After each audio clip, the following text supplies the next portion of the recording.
संभाजीराजे छत्रपतींचं मुख्यमंत्री देवेंद्र फडणवीसांना पत्र। संगम माहुलीतील महाराणी ताराबाईंच्या समाधीच्या दुरवस्थेबाबत पत्र। तातडीने स्मृतीस्थळाचा जीर्णोद्धार करण्याची विनंती।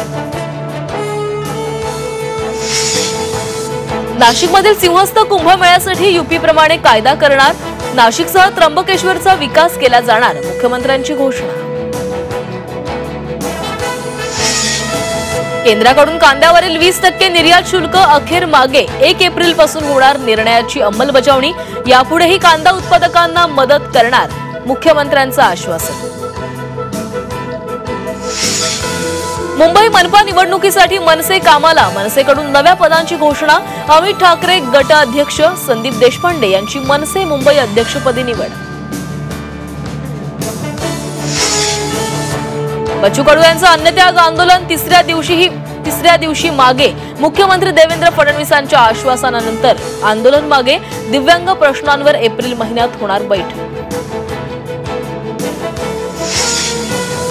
बीडमध्ये सोशल माध्यमावर जातीय तेढ निर्माण करणाऱ्यांना दणका। युजर्स विरोधात पोलीस ऍक्शन मोडवर।